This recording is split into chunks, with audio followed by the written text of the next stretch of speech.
Magandang umaga, narito na mga unang balitang hatid ng GMA Integrated News. Dumating na sa Amerika si Pangulong Bongbong Marcos para sa kanyang official visit. Lumapag ang sinasakay eroplano ng Pangulo sa Washington, D.C. bago mag-alas 5 ng madaling araw kanina. Kabilang sa mga tatalakay ng Pangulo sa pulong nila ni US President Joe Biden at ilang pang opisyal sa Amerika ang business engagement at military enhancement. Ang karagdagang detalye ukol sa official visit ng Pangulo sa Amerika ay ihatid namin mamaya. Naglagay ng oil spill boom ang Philippine Coast Guard sa tubig sa palibot ng Corregidor Island dahil yan sa banggaan ng 2 barko doon noong Biyernes. Negatibo naman ang resulta ng isinagawang oil spill assessment ng Marine Environmental Protection Unit. Sa operasyon kahapon ng PCG, nahanap na ang isa sa 3 nawawala. 3 naman ang kumpirmadong patay. Patuloy pa rin ang paghanap sa 2 pang nawawala at inaalam pa ang sanhi ng banggaan. Bago umalis si Pangulong Bongbong Marcos kahapon para sa official visit sa Amerika, ipinagdiwang na niya ang Labor Day kasama ang mga manggagawa ng Tupad Program ng Labor Department. Sa kanyang talumpati, pinangako ng Pangulo na mananatiling prioridad ng kanyang administrasyon ang proteksyon para sa lahat ng manggagawa. Kasunod nito, nagpa-raffle siya ng 5 house and lot, pera at pangkabuhayan package. Ngayong araw, may ipamamahaging 1.8 billion pesos para sa mahigit 300,000 na manggagawa bilang tulong sa kabuhayan, allowance ng government interns at sweldo ng tupad workers. Ipinagmalaki rin ng Pangulo na mahigit 3 milyon trabaho ang nadagdag mula noong 1 taon hanggang noong Pebrero. Pero wala siyang nabanggit tungkol sa dagdag sahod na panawagan ng labor groups. Sabi naman ni Labor Secretary Bienvenido Laguesma, minamadali na ng mga wage board ang deliberasyon sa wage hike petitions.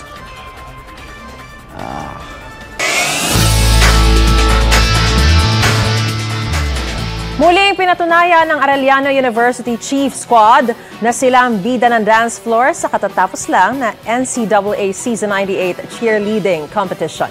Ang highlights ng kanilang performance para makuha ang 4-peat sa unang balita ni JP Soriano.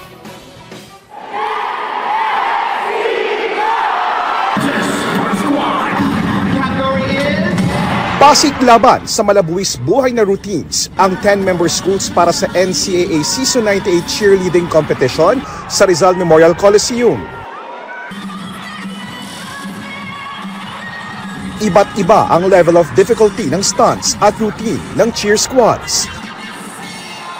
Matapos ang pagpapasiklab ng mga grupo, itinanghal na second runner-up ang Letran Cheering Squad ng Colegio de San Juan de Letran na mag-uuwi rin ng 50,000 pesos. First runner-up ang Altas Perp Squad ng University of Perpetual Health System Delta na may cash prize na 70,000 pesos. 100,000 pesos naman ang premyo ng 4-peat ng Chief Squad ng Arellano University. Anong masasabi mo na naka-4-peat kayo sa pinagdaanan nyo? Actually, nakaka-pressure this season kasi despite in pandemic, talagang naubos yung tao namin. Then nagsikap lang talaga kami. Ang NCAA Season 98 Cheerleading Competition, ang unang live na pagdaraos ng event simula ng magkapandemya. We're very happy that Season 98 culminates today, no, with the cheerleading competition. So we're expecting more to happen, especially as we usher in Season 99. We hope that this will be a start, ang pagbabalik ng cheerleading competition. Cheerleaders, they provide support to all the teams playing all year round. Now it's their time. Ito ang unang balita, JP Soriano para sa GMA Integrated News. Nagpaalala ang Department of Energy sa publiko na huwag mag-aksaya ng enerhiya o kuryente. Kasunod nito ng posibilidad na bumaba o numipis ang supply ng reserbang enerhiya sa Mayo at Hunyo. Nakabantay at nakahanda raw ang DOE sakali magkaroon ng kakulangan ng power reserve. Isa sa mga pinag-aandaan ng ahensya kung may sapat na enerhiya sakaling tumama na ang El Nino sa bansa. Maya-maya lang, magsisimula na ang libreng sakay ng MRT3 para sa mga manggagawa ngayong Labor Day. Live mula sa MRT North Avenue Station, may unang balita si James Agustin. James? Susan, good morning. Kinatuwa ng mga nakausap kong manggagawang pasahero ng MRT3 yung handog na libreng sakay para sa kanila sa mga piling oras ngayong umaga at mamayang hapon ngayong Labor Day. Libre ang sakay mula alas 7 hanggang alas 9 ng umaga at mamayang alas 5 ng hapon hanggang alas 7 ng gabi. Manggagawa man sa pampubliko-pribadong sektor, maaaring maka-avail nito. Kinakailangan lang magpakita ng company ID o government-issued ID sa security personnel na nakatalaga sa mga estasyon. Ayon sa pamunuan ng MRT3, ang libreng sakay ay isang simpleng paraan upang maipakita ang pagbibigay pugay sa lahat ng manggagawa na nagtataguyod ng ekonomiya ng ating bansa. Narito naman ang pahayag ng ilang pasahero kaugnay sa libreng sakay at kung ano bang hiling nila ngayong Labor Day. Maraming pangit po yan kasi makakatipid ka kahit pa paano. Alam nyo naman ng panahon yan, mapakamahal ang bilihin. Kunting halos asin na nga, napakamahal Sana taasan sahod kasi napakababa ng sahod, kulang-kulang talaga. Yung 570, kulang talaga Talagang napakahirap. Pahirap pagkasya katulad namin mga manggagawa, mga minimum wage. Siyempre libre. Tsaka makakatipid din ng konti. Sana madagdagan kung meron. Kung wala, okay lang din. Sapat naman. Samantala, Susan, dahil holiday ngayon ay wala namang ganong mga pasahero na nakikita tayo dito at wala ring pila ng mga pasahero kaya maluwag na maluwag yung sitwasyon. Dito po yan sa MRT North Avenue Station. Yan ang unang balita mula rito sa Quezon City. Ako po si James Agustin para sa GMA Integrated News. Pinagbawalan na ng Dutch court ang isang lalaki sa pagdodonate ng kanyang sperm sa mga klinik matapos maging ama sa daan-daang bata. Nasa 500 hanggang 600 na raw ang anak ng 41 taong gulang na Dutch na lalaki dahil sa kanyang mga sperm donation. Maharap siya sa multang mahigit 6 na milyong piso kada paglabag niya rito. Inutusan din ng korte ang lalaki na sulatan ang mga clinic sa ibang bansa para pakiusapan na sirain ang nakastock niyang semen. Nag-ugat ito sa kasong inihain ng isang foundation na nagsusulong na interes ng mga donor children. Wala pang pahayag ang lalaki. 1-year-old na ang baby ni Winwin Marquez na si Baby Luna. Sa IG post ni Winwin, pinakita niya ang 2 pictures ni Baby Luna. Ang isa mula pa ng 7-day-old baby pa lang si Luna at tila nakatawa habang nakatingin kay Winwin. At fast forward sa present, ganun pa rin ang tingin sa kanya. Aww. Sabi ni Winwin, naging masaya at kumpleto ang kanilang buhay ng dahil kay Luna. Pinasilip din ng aktres ang pre-birthday shoot ni Baby. Dressed in pink at purple at may background pa na bunnies at flowers. Cute na cute si Luna sa kanyang poses. Ang cute niya. Look at those chubby cheeks. Uy, parang kilala ko sino kamukha. Aww. Cute! Dahil sa Amerika na si Pangulong Bongbong Marcos at nakatakda siya magipagpulong kay US President Joe Biden. Mula sa Amerika, may unang balitang kasama natin si Ivan Mayrina. Ivan! Magandang gabi mula dito sa Washington, D.C. Igan. Alas 5 nga ng umaga, oras dyan sa Pilipinas. Dumating dito sa Washington, D.C. si Pangulong Bongbong Marcos kasama ang official Philippine delegation para sa official working visit. Ang highlight ng kanyang pagbisita rito sa Washington, D.C. ang bilateral meeting kay US President Joe Biden. Bukod sa mga usaping pang-ekonomiya na naisisulong ng Pangulo sa Amerika sa mga sektor na agrikultura, enerhiya, infrastruktura at teknolohiya. Pagtitibayin din daw ng Pangulo ang relasyon ng Pilipinas at Amerika. Nakapanayam natin ang Pangulo sa biyahe patungo rito at ilang mahalagang isyu kanyang sinagot. Una na rito ang paglilinaw sa kanyang nauna ng sinabi na nais niyang mag-evolve ang Mutual Defense Treaty o MDT. Anya, naiiba na ang kasalukuyang sitwasyon sa Indo-Pacific region kumpara ng mga panahong binuo ang mga nasabing kasunduan. Nais din ng Pangulo na makasabay ang mga kasunduan sa mga pagbabago sa sitwasyon ng rehiyon. Call it a continuing evolution because we have to be able to respond to the situation as it happens.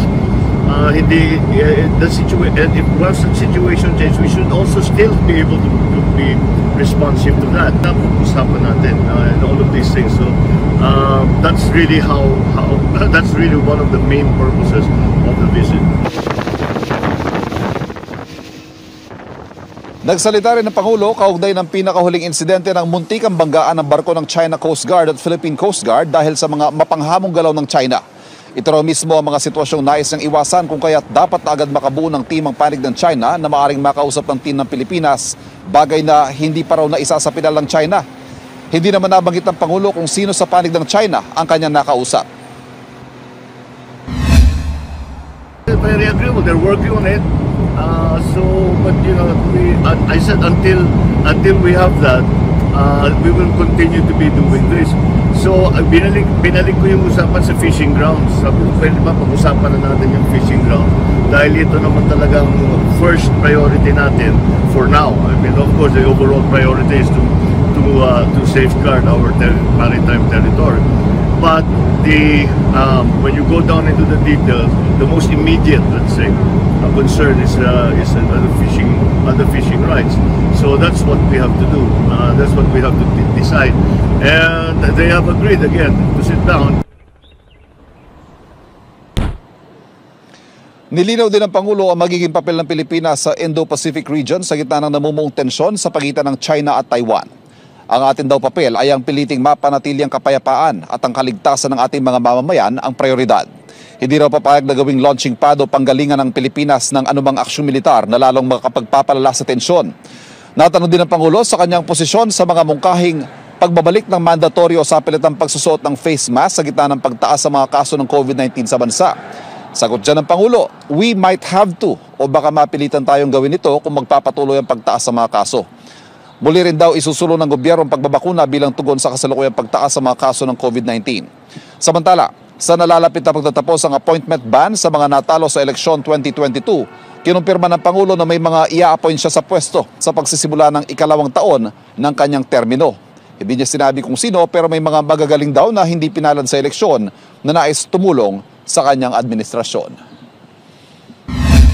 More or less for the beginning of siguro the beginning of the second year of my term, palagay ko meron mga, not a shuffle, but we will add people to cabinet to strengthen the cabinet.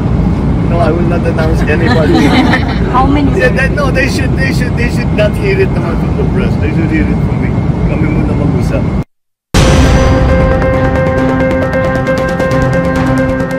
Lumubog ang isang yate sa Tubataha sa Palawan kahapon. Ayon sa Philippine Coast Guard, galing Cebu City ang MY Dreamkeeper at tumungo sa Palawan para sa Tubataha Reef Tour nito. 28 sakay ng yate ang nailigtas at sumailalim sa check-up sa BRP Teresa Magbanwa. Sunod ay dadalhin sila sa Puerto Princesa City. Pinaghahanap pa ang 4 na iba pang sakay nito. Ang may-ari ng yate, dive master at 2 pasahero. Full capacity na muli ang supply ng kuryente sa Occidental Mindoro matapos ang ilang linggong power crisis doon. Pinagana na ang 3 power facility ng Occidental Mindoro Consolidated Power Corporation o MCPC kasunod ng utos ni Pangulong Marcos. Sa kabuuan, nasa 29 hanggang 30 megawatts yan na sapat na raw para tugunan ang supply ng kuryente sa probinsya. Inatasan na rin ng National Electrification Administration ang Occidental Mindoro Electric Cooperative o OMECO na magsumite ng daily power dispatch. Pinatututukan ni Pangulong Marcos ang problema sa supply ng kuryente sa buong Panay Island. Sinabi yan ng Pangulo sa panayam sa kanya habang papunta ng Amerika.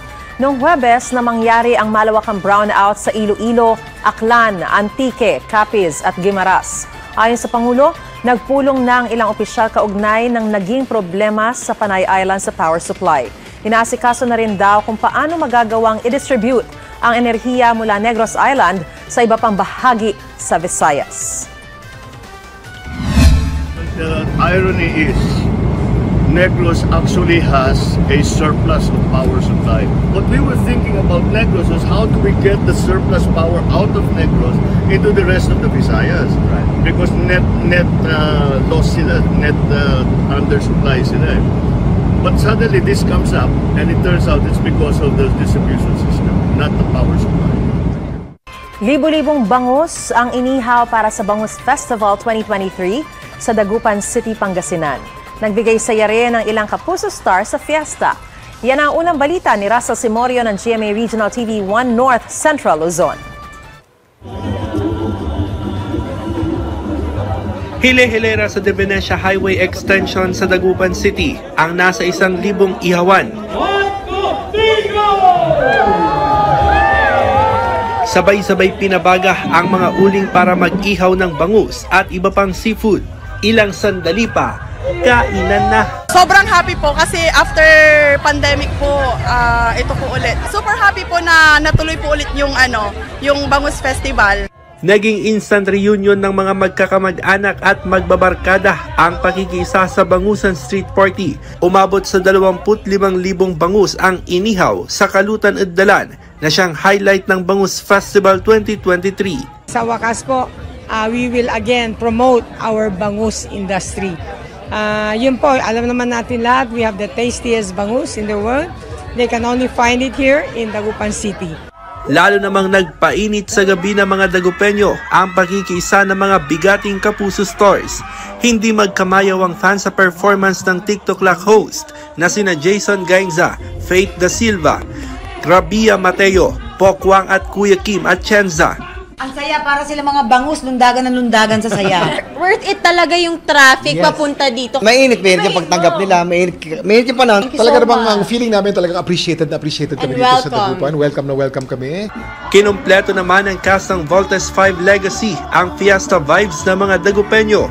Inabangan ang performance ni Martin Del Rosario, Lizelle Lopez, Matt Lozano at Radson Flores. Yes, maraming salamat po sa mga pumunta kanina. Sobrang saya po namin na makita kayo. Very warm yung pag-welcome sa amin ng tao. Tsaka nakakatuwa habang nagpa-perform kami, may mga nag-iihaw ng bangus. Sobrang thankful talaga kami sa mga kapusong pumunta yung nakiselebrate sa Bangus Festival. Sobrang sarap mag-perform kanina and takam na ako dun sa bangus. Ito ang unang balita. Russell Simorio ng GMA Regional TV 1 North Central Luzon para sa GMA Integrated News. Ngayong pinagdiriwang Labor Day, kinikilala ang kahalagahan ng mga manggagawa at ang kanilang mga ambag sa lipunan. Layon din ng Labor Day na ipagmalaki natin ang ating marangal na hanap buhay, maliit man o malaki, mataas o mababa man ang posisyon, igan. Yes. Diba? Dapat talaga binibigyan natin ng pahalaga. Lahat ng manggagawa, yan ang parang gulugod ng ating ekonomiya. Correct. So hindi kung ano yung pwesto mo, mababa o mataas. Lahat yan ay may contribution sa isang industriya o sa isang negosyo. Kaya dapat lahat yan ay pinaparangalan natin. Di ba, Igan? Yes. Mabuhay kayo. Saludo kami. Mabuhay po kami yun lahat. Samantala, kaya naman pinapaflex natin sa ating netizens ang kanilang mga trabaho at kung gaano sila ka-proud dito. Yes. Maris? Of course, lahat tayo proud sa mga ating mga manggagawa. 6 na taong pagiging janitress yan ang binibida ni Maylin Lianza. Sobrang grateful daw siya at ipinagmamalaki niya ang kanyang trabaho dahil daw sa trabahong ito, nakatutulong siya sa mga pangangailangan ng kanyang pamilya. Si Nori Alonsabe, proud and happy sa kanyang 16 years na pagiging all-around kasambahay. Ang sarap daw sa pakiramdam na nakakapagdala siya ng pera sa kanyang pamilya tuwing sahod niya. Proud teacher naman si Antonio Maypa. Naniniwala siyang ang kabataan ang pag-asa ng bayan at ang mga kagaya niyang guro ang tutulong sa paghubog sa kanila. Ang OFW naman na si Rose Jade Pabalunan, cleaner o tagalinis siya sa ibang bansa. Hindi raw biro na malayo sa pamilya pero tuwing maiisip niya na maibibigay niya ang pangangailangan ng pamilya, nabubuhayan siya ng loob at nagiging motivation niya ito para makayanan ang homesickness. Eto na, magkakaroon ng world tour ang K-pop group na SB19. Para yan sa kanilang upcoming EP na Pagtatag. Magki-kick off ang world tour dito sa Maynila sa June 24 to 25. At saka sila tutungo sa North America sa July at August, kabilang sa mga pupuntahan nilang ilang city sa Amerika at sa Canada. May i-anunsyo pa raw ang SB19 na mas marami pang shows. Nag-release din sila ng trailer para sa Pagtatag na ilalabas sa May 19 at June 9 naman ang EP nito. Uy, congratulations guys! Pinoy Pride. Grabe, oo. Anyway, enjoy sina Cassie Legaspi at Darren Espanto habang nag-iikot sa California sa Amerika. Part ng kanilang trip ang pagbisita ng dalawa sa Disney Pixar Animation Studios. Sinulit nila Cassie at Darren ang pagpipicture sa kanilang tour sa loob. Nasubukan din nilang mag-drawing ng karakter mula sa upcoming animated film ng studio. Uy, Bike ride din sa San Francisco ang dalawa. Aww. Kasama nila sa trip ang daddy ni Cassie na si Zoren Legaspi. Dumaan din ang tatlo sa sikat na Golden Gate Bridge. Sa isang IG story ni Darren, Finlex din niya ang kanilang pag-enjoy sa tour kahit daw nilalamig at pagod na daw sila. Oh, kasama si Daddy Zoren. Bonding. Nakakatuwa. Anyway, napuno ng hiyawan at ang kulay neon green ang MOA Arena dahil sa concert ng South Korean boy band na NCT Dream. Wow! Sana nakapanood ako. Pinerform ng NCT Dream ang kanilang hits na Glitch Mode, Countdown, at Stronger. All out ang kanilang energy kasabay ng sigaw ng Dreamies na hindi mapigil ang kilig. Sobrang saya naman daw ng NCT Dream na mag-perform para sa Filipino fans. Sisikapin daw nilang makumpleto na sila sakaling bumalik sila ng Pilipinas. Nako, lahat sila gusto pumunta sa Pilipinas kasi grabe ang mga fans dito talaga. 15 araw mananatili sa loob ng isang glass box ang isang lalaki sa Bulgaria. Siya si Kras Gorgav na isang ultra marathon runner. Sa loob ng glass walls may magagamit siyang kama at treadmill. Pero walang anumang access sa mga libro, computer o cellphone. Makakausap lang niya ang publiko sa loob ng 30 minuto kada araw. Nais daw niya malaman ang resulta ng psychological experiment na ito. Bukod dyan, lain din daw niya makalikom ng pondo para sa iba't ibang proyekto na tutulong sa kabataan na makaiwas sa anumang bisyo o adiksyon. Nagtagisan sa bilis sa mga taga-Laguna at Bataan. Ang mga kalabaw ang nagunahan sa Barangay San Juan sa Samal, Bataan. 30 pares ang lumahok sa kanilang takbo Kalabaw 2023. Nagmistulang usok ang lumilipad na alikabok dahil sa bilis sa mga kalabaw na hila-hila ang kanilang mga hinete. Plano na samahan ng mga manggagawang bukid na gawin ito taon-taon. Kapuso, mauna ka sa mga balita. Panoorin ang unang balita sa unang hirit at iba pang award-winning newscast sa youtube.com/GMA News. I-click lang ang subscribe button. Sa mga kapuso abroad, maaari kaming masubaybayan sa GMA Pinoy TV at www.gmanews.tv.